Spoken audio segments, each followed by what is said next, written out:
from the National News Studio, Sri Lanka.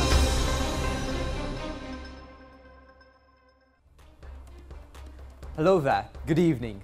Welcome to the National News broadcast. I'm Niket Karunaratne, together with Malsha Dharmavardhana.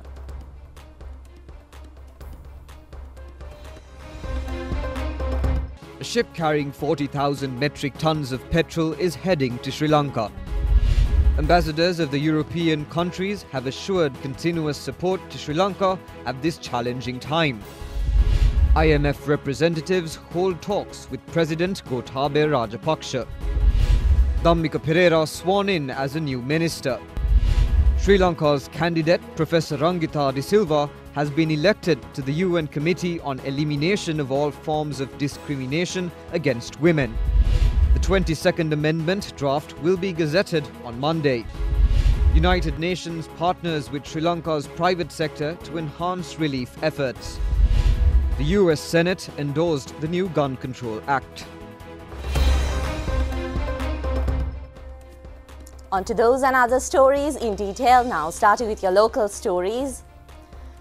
The visiting IMF delegation met Gotabaya Rajapaksa this afternoon at President's House in Colombo. During their week-long tour, IMF delegations will deeply study the crisis situation in the country. During the meeting with President, IMF delegation further discussed the matters taken at their previous meetings with the Prime Minister, Ministry of Finance, Central Bank and other relevant parties. The task of delegation is to study the policies that will help to clinch a technical level agreement with Sri Lanka. The delegation stressed that IMF will ready to support Sri Lanka in accordance with policies of the institution. President Media Division said that President Gotabaya Rajapaksa deeply expressed the difficulties faced by Sri Lanka due to the ongoing crisis. He also thanked the IMF delegation for their rapid action to support Sri Lanka. Representatives of the farmers' associations accused that the larger-scale rice mill owners are staging media fiascos to grab a large portion of upcoming harvest. Several farmers' associations held press briefings today to highlight this point. Large-scale rice mill owners clashed with each other at a press conference organized by themselves recently. At the press briefing organised by the mill owners, including Dudley Sirisena, later agreed to issue their rice stocks according to the controlled price declared by the government. Anuradhapura Mahawari Combined Farmers Association accused the mill owners are playing a new trick to grab their harvest. The secretary of the association said the motive of the rice owners is to buy the harvest from the farmers, paying a very cheap price.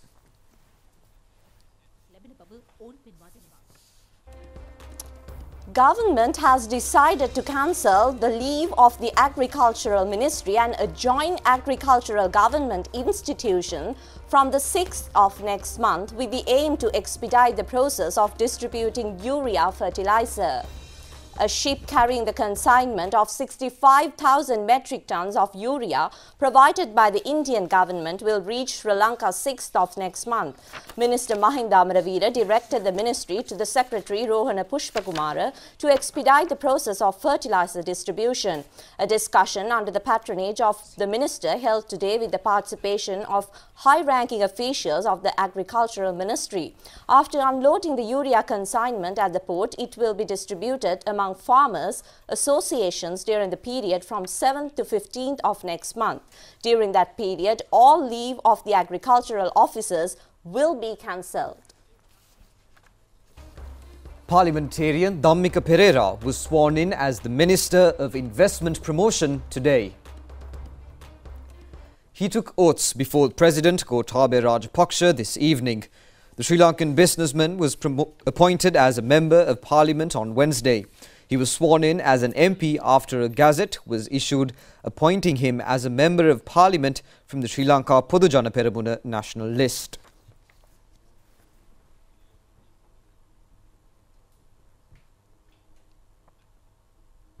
A humanitarian consignment worth of 3 billion rupees of 14,700 metric tons of rice and 250 metric tons of milk powder and 338 metric tons of medicines donated by the people of India was handed over by Indian High Commissioner Gopal Bagle today.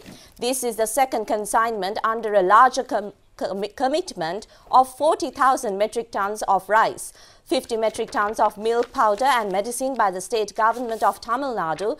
Indian High Commission said in a statement. The statement said that India's unprecedented economic, financial and humanitarian assistance to the people of Sri Lanka stands at over $3.5 billion in 2022. In addition to the 3 credit lines to the tune of more than $1.5 billion and forex support of around $2 billion assistance from the government and people of India in the form of supply of medicines to several health-related establishments in various parts of Sri Lanka, distribution of kerosene among fishermen of Sri Lanka, handed over of dry rations to needed sections, the statement added. Professor Rangitha de Silva de Alves was elected to the United Nations Committee on the Elimination of All Forms of Discrimination Against Women for the term 2023 to 2026. Representing Sri Lanka at the elections conducted during the 22nd meeting of the state parties to the Elimination of All Forms of Discrimination Against Women for the Term Convention at the United Nations in New York yesterday. At this election, state parties to the convention elected 12 members out of 23 candidates to the committee of the convention. Sri Lanka obtained 124 votes, obtaining the 5th highest number of votes. Other countries elected are Cuba, Uganda, Nigeria, Egypt, Israel, Spain, Estonia, Azerbaijan, Bulgaria, Trinidad and Tobago, and Japan. Sri Lanka became a state party to the Convention on the Elimination of All Forms of Discrimination Against Women in 1981. The Colombo Fort Magistrates Court today ordered the release of the former Minister Kumara Velgama from the bribery case filed against him. The case was taken up before Colombo Chief Magistrate Nanda Amarasinghe today. The Bribery Commission has lodged the case accusing the former ministry of alleged incurring loss to the government by creating an unprovided vice chairperson position at the Sri Lanka Transport Board, appointing one of the associates to the said position, making salary payment to the tune of 3 million LKR. The Colombo High Court today issued summons for the former Minister Johnston Fernando and 2 others, directing them to appear before the court on July 4th over a corruption case filed against them by Bribery Commission. The Colombo High Court made these orders for the purpose of serving indictments to the accused. The Bribery Commission had filed a fresh indictment against 3 accused, including former Minister Johnston Fernando, instead of indictment withdrawn previously. The Bribery Commission filed the corruption case against former Minister Johnston Fernando, former CWE Satasa Chairman Iraj Fernando and former Minister Private Secretary Raj Mohideen Mohammed Sakir for allegedly causing a 8.4 million rupee unlawful loss to the government by employing the employers of the cooperative wholesale establishment for election work during the period 2012. SLPP MP Johnston Fernando has left the CID premises after providing a statement on the violent incidents on May 9th.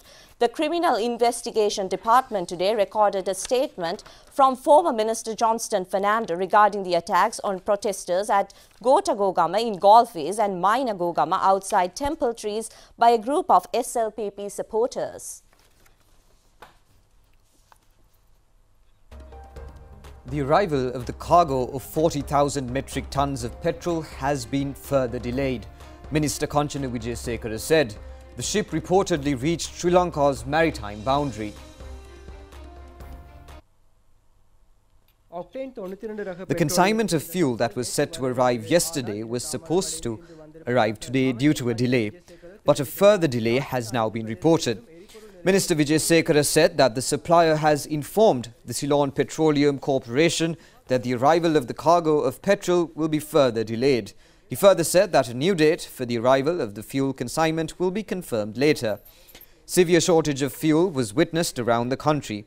Unruly incidents were reported at many fuel stations as angry crowds responded aggressively to the difficulties they face due to fuel shortages.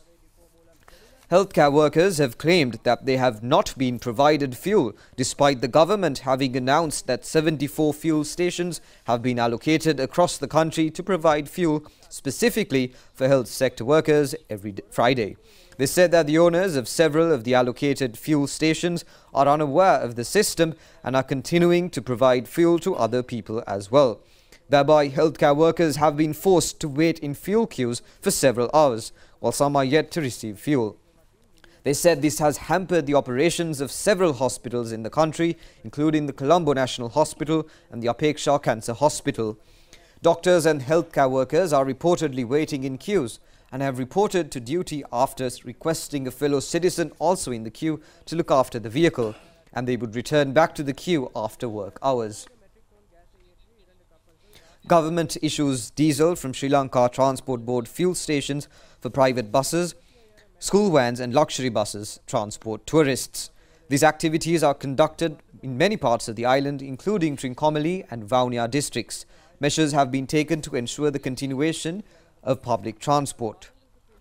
Litrogas said today 2 ships carrying 7,000 metric tons of LP gas are due to arrive in the island in between the 5th and 12th of next month. United Nations organization in Sri Lanka partnering with the private sector of the country to expedite the process of providing emergency relief to the vulnerable communities affected by the ongoing crisis. 4 leading private sectors organizations have joined hands with the United Nations organizations in the first phase of the relief program. Representatives of the private sector organizations expressed their views at the launching ceremony of the program held in Colombo yesterday.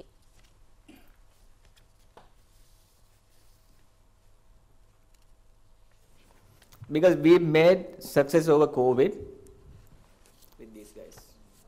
So they've come forward again, they tied hands with us, and they're telling we are prepared. So the question is with the Ministry of Health, are we prepared? Yes, we are. So like to see on the other hand, UNDP, always innovative, always bringing up new things, always trying to uplift people's life, get people what they want. I hope all of us will get together to overcome this crisis. Daraz being a 5-year-old company, we're still very new, but I think it's quite timely actually. This year we went through a big rebranding and re-strategy of our business in what we stand for. And then one of the key new tenets is actually uplifting and enriching the communities that we operate in. And so I think this is very much pulling at the heartstrings of our business and what we want to be involved in. Over the last 3 years, I think we've taken a lot of initiatives to really help the communities in Sri Lanka, especially during COVID. I think, for example, 2 years ago, when COVID hit, we removed 100% of our commissions on our platform. So we were essentially giving away Daraz away for free. So today, as this country faces a crisis, we are really humbled that the UNDP reached out to us so that we could partner to solution the food security challenges we face as a nation. Based on our Manusatkara initiative, we have a network of over 23 model villages, and we are able to use this network together with over 35,000 members of our team to support this initiative.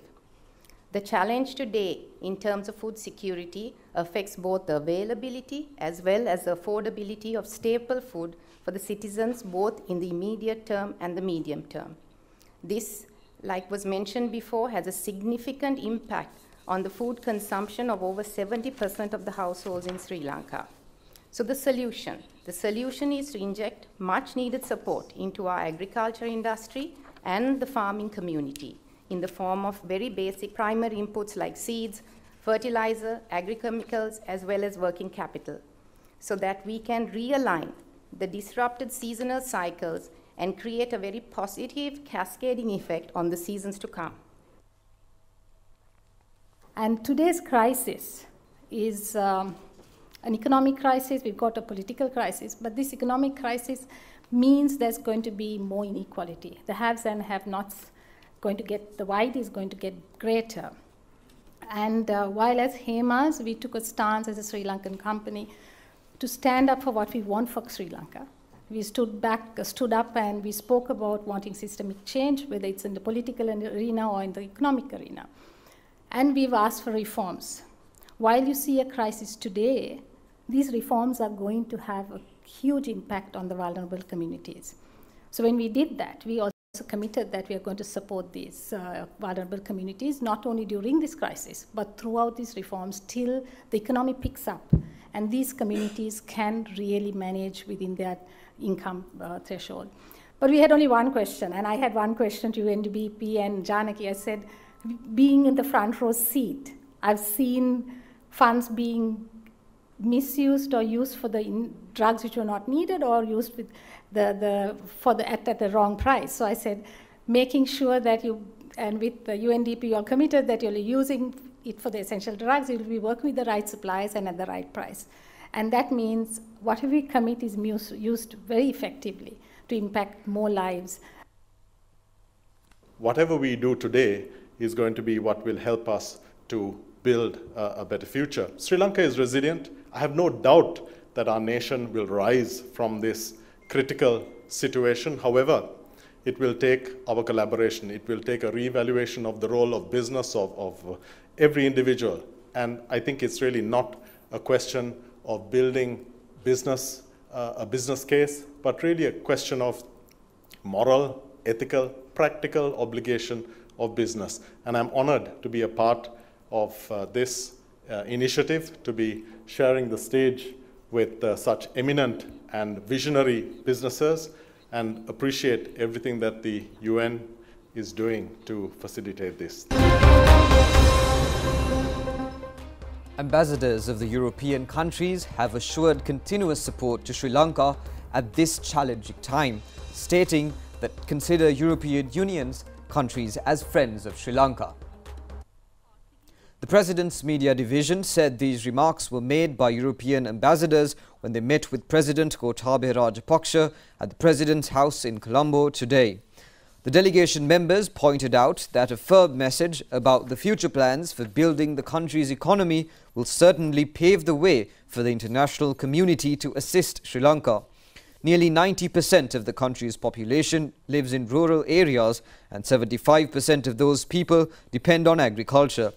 The President said that by providing them with the required fertilizer and fuel, many problems as well as the issues related to the supply of food could be solved.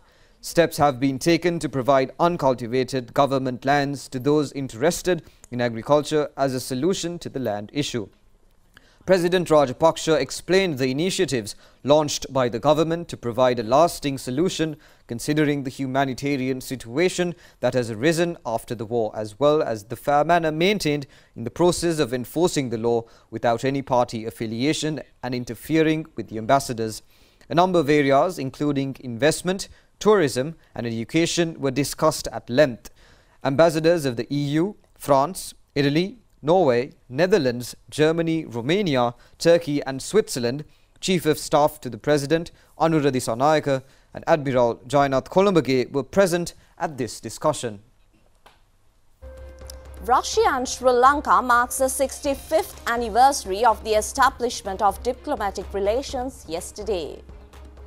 A public event was organized yesterday by Most Venerable Dr. Pallekanda Ratnasara Thero to mark the 65th anniversary of the establishment of diplomatic relations between Sri Lanka and Russian Federation. Minister of Justice, Prison Affairs and Constitutional Reforms Dr. Vijayadasa Rajapaksa, Ambassador of Russian Federation of Sri Lanka, His Excellency Yuri Maturi, and Chief Prelate of Ramanya Mahanikaya in southern Sri Lanka, Venerable Dr. Omalpe Sobita Thera were among the chief guests of the occasion.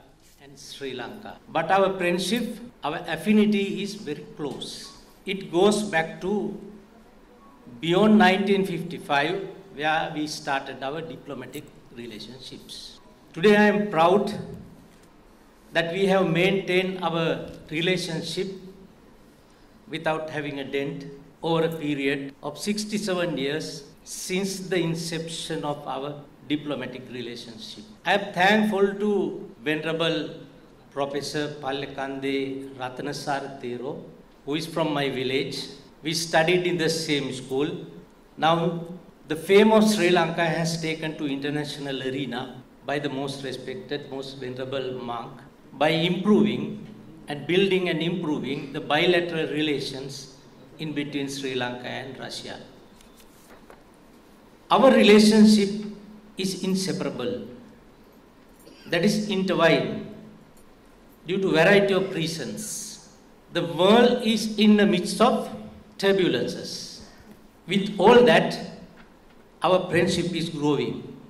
In one way, Russia is our second largest buyer of tea in bulk. Not only during the recent past, I think more than 4 to 5 decades. On the other hand, as the Honorable Minister said, so many students, even His Eminence Bishop said that we have been benefited in the education sector. Thousands of our brothers and sisters have been educated in Russia on many fields, the technology, science, engineering, on various spheres. The most important undertaking that I can give is, Your Excellency, that we will not allow any obstacles or any problems to create any dent in our relationship. We will maintain it with the strongest way. I wish our relationship will hail forever. Aybovan, Namaskar, Salam Alaikum, good evening. Dear friends, it is a great honor for me and a great pleasure for me to be present here among the prominent religious leaders of Sri Lanka and also among our friends together with honorable members of parliament. I would like to stress that our friendly relations with Sri Lanka have always been based on the principle of equality, trust, non-interference, mutual respect and consideration of one another's interests. Russia has always backed Sri Lanka in all international fora, particularly in the United Nations Human Rights Council. We are trying to consistently expand trade, economic, cultural, educational, humanitarian and tourism cooperation. Russia remains one of the main importers of Ceylon tea and one of the main sources of tourists coming to Sri Lanka from abroad. We are trying to actively cooperate with Sri Lanka in an energy field and discussing various agreements which are now pending about our cooperation in the field of energy. The time-tested nature of the friendly Russian-Sri Lanka ties makes me confident that our contacts will continue expanding for the benefit of our peoples, despite all the troubled times. Through joint efforts, our dialogue will further contribute to the development of the bilateral collaboration between our countries. I wish all present here good health, success in your activity, and to all Sri Lankan people to overcome the difficulties which I consider temporarily. I wish you all the best and prosperity for this beautiful country. Thank you very much. This friendship, the relationship, amicable association should be appreciated and also it should be continued. I take this opportunity to make this wish. May the friendship in between our two nations be remain forever. I thank you, Your Excellency, the Ambassador of Russia and all the other Russian friends for your amicable attitude. May the friendship be remain forever.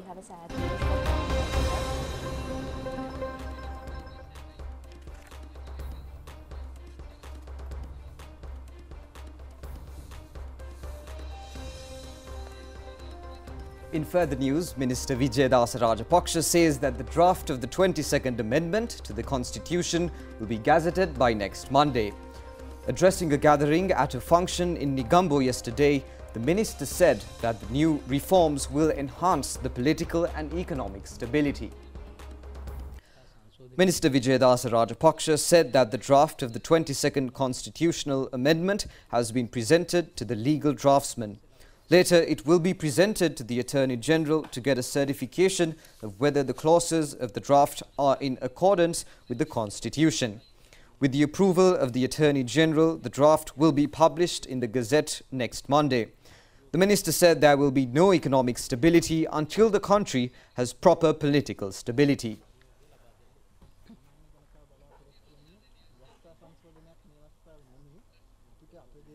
Shifting your focus onto some cricket, Sri Lankan cricket fans and spectators have decided to come in yellow colour to watch the 5th one-day international cricket match between Sri Lanka and Australia, as an appreciation for the Australian cricket team for touring Sri Lanka at a time Sri Lanka is facing its worst economic crisis.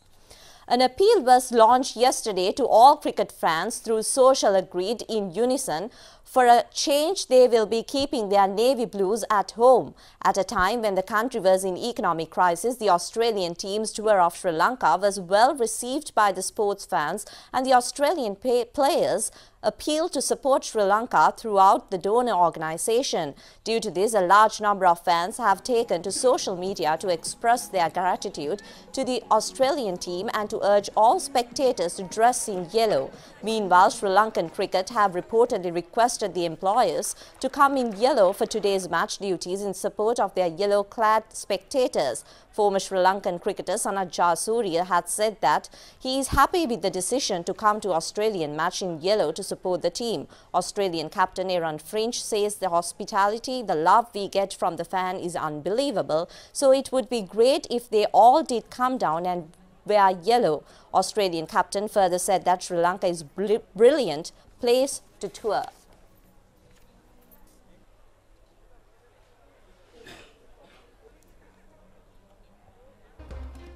The Ministry of Public Administration says that a committee has been appointed to look into the possibility of granting 5 years of leave to government employees to work in the private sector. Secretary to the Ministry, Mr. MMPK Mayadurne, stated that a 7-member committee has been appointed for this purpose and that the said committee is to submit its report to the Cabinet of Ministers within 2 weeks. Incidentally, it has been decided at the Cabinet meeting held on June 13th to grant leave with no pay to be spent in or out of the country to public officers under special provisions deviating from the provisions existing in the Establishments Code regarding the granting of leave with no pay until further notice. Accordingly, public officers are able to obtain leave with no pay to be spent out of Sri Lanka subject to a total period of 5 years at the maximum, so as to be able to make it applicable to the seniority and pension of the officer to leave abroad or to engage in an employment in a foreign institution.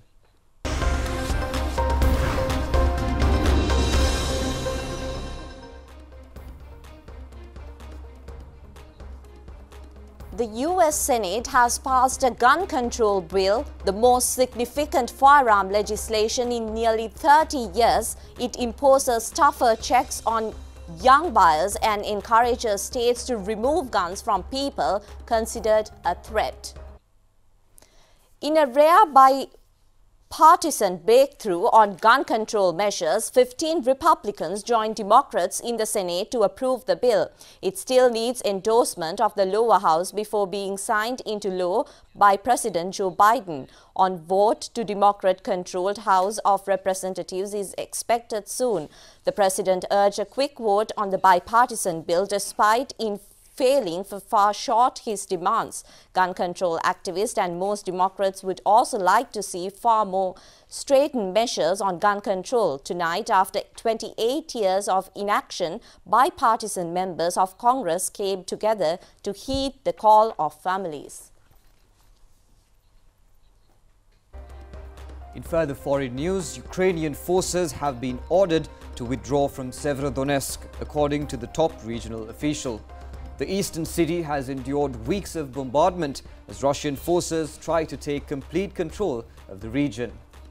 A Ukrainian retreat would be significant because it would leave all the Luhansk under Russian control except for the city of Lysychansk. Luhansk, a mainly Russian-speaking region in eastern Ukraine, is a key priority for President Vladimir Putin. Together with the Donetsk region it makes up with is collectively known as the Donbass, a large industrial area which has been the focus of a Russian-backed separatist movement since 2014. Remaining in position that have been relentlessly shelled for months just doesn't make sense, Luhansk region head told Ukrainian television. Ukraine forces have received orders to retreat to new positions and from there continue their operation. Severodonetsk district said Ukrainian troops were still in the city, telling Radio Liberty on Friday that a withdrawal could still take some time. The city's entire infrastructure has been completely destroyed, he added, with over 90% of houses shelled and 80% of them critically damaged.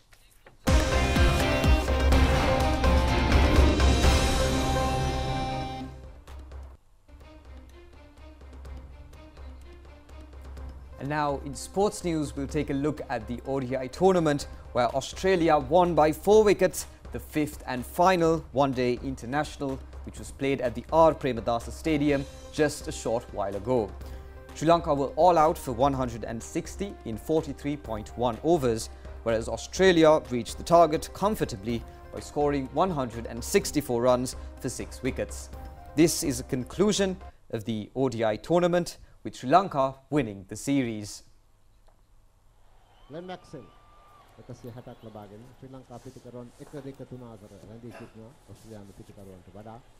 ඒ නිසාම වන්නට ලකුණු අතරට පිවිසීමේ හේතුවෙන් ශ්‍රී ලංකා පිටිකරුවන් තරඟාවලියේ 3-2ක් හැටියට ජයගත් තරඟාවලියක අවසන් භාගයටයි අපේ පැමිණ තියෙන්නේ. මේ අවසන් ඕවරයේද එස්සකසයි තවත් ලකුණු 3ක් ජයග්‍රහී ඉලක්කය වෙනුවෙන් තරඟේ ක්‍රියාත්මක වන්නේ 40 වෙනි පන්දු ඕවරේ. ඒ වගේම තමයි මේ තරඟයේ වීරයා හැටියට ඇලෙක්ස්කේලි නම් කරන්න පුළුවන් වගේ මතය හැටියට ඔහුගේ 7 වන අර්ධශතකයේ ඔහු